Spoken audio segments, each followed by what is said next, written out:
I come from an undocumented village near the India and Nepal border where girls are the unacknowledged. Due to my birth being undocumented, like most people from where I am from, I'm not sure how old I am. My guess is 27, 28, 29 years old. From the moment of the birth, the society tells that rural girl children that her existence is insignificant. If one's own birth does not matter, then the condition in which she lives, works, strives, suffers, and dies also do not matter.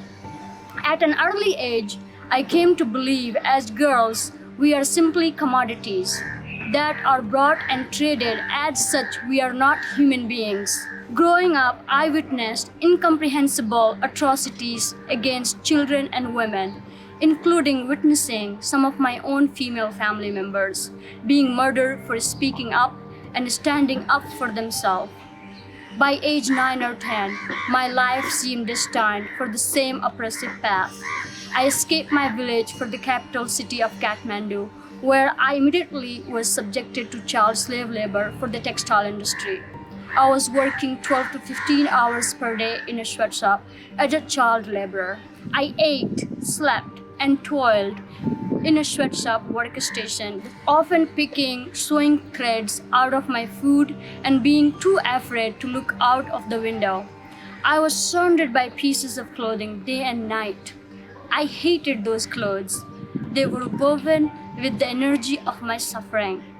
At the end of each day, I would collapse onto the large bundle of clothes and daydream where they would end up, who would wear them.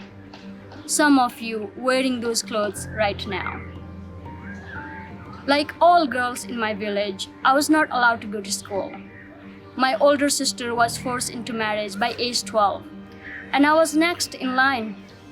But through a serendipitous encounter with a kind stranger who provided the only education I ever received, starting with how to read and write, I was able to seize my own destiny.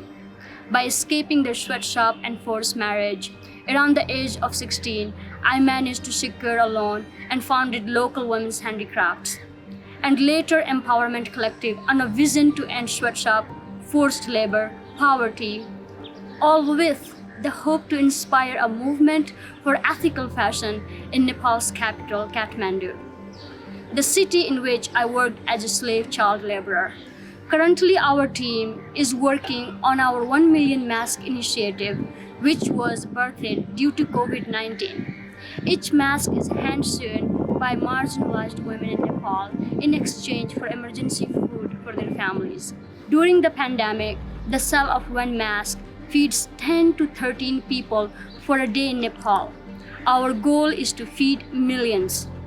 I survived the grueling environment and trauma that came with being a child laborer, and to think there are still over 150 million child laborers working right now pains me more than ever you will know. You must help us stop child labor and sweatshop. Start by asking yourself where your clothes come from. If you work in the fashion industry and you own a business, know your supply chain, where you are sourcing things from, figure out who is sewing the clothes and make sure they are being paid fairly.